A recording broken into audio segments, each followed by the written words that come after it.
আমরা বাঙালি এমন এক জাতি বুঝছো, 25 টাকা দিয়ে দই খাবি না, কিন্তু ওই দই কি চিকন গ্লাসের মধ্যে তুলে হালকা না ঠান্ডা পানি দিয়ে লড়ে চড়ে একটা পাইপ বসে দিবি, নাম কবি লাচ্ছি।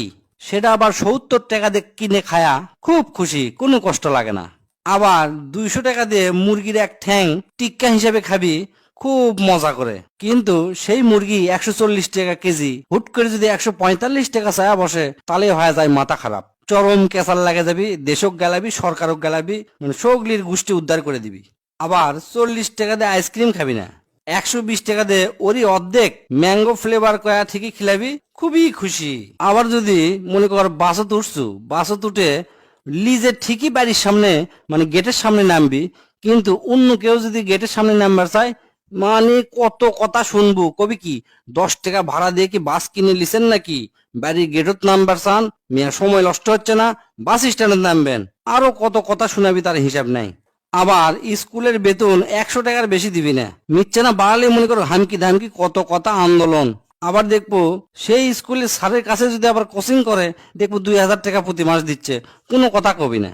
আবার সোল ব্লক বিয়ে দেয়, বিয়ার অনুষ্ঠান পার করে বিশাল জাঁকজমক ভাবে, মানুষক বড় বড় গপ্প দিবি, বেটাক বিয়া দিছি 10 লাখ 20 লাখ টাকা খরচ করে। কিন্তু ওই যে রান্নাবাড়ি করছে সেই বাবুর্চি, ওই বাবুর্চি মনে কর 100 টাকা কম দেওয়ার জন্য লাফালাফি করবি, ক্যাশ ক্যাশ করবি, 100 টাকা বেশি দিবি না।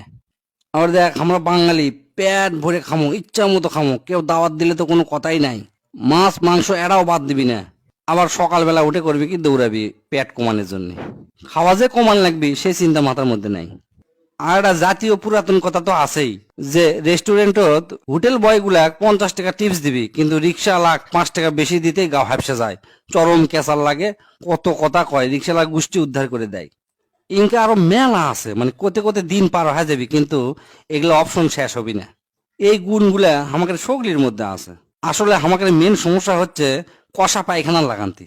প্রতিদিন টয়লেটে যা হাঁকতে মনে কর সেই কষ্ট হবি, জান বের হয়ে যাবি, টয়লেট করে আসে কবি জীবনে আর কোনোদিন মাংস খাবো না, কিন্তু ঠিকই বিকাল বেলা বের হয়ে আসে বাজারের মোড়ত পরোটা টিক্কা খাবি।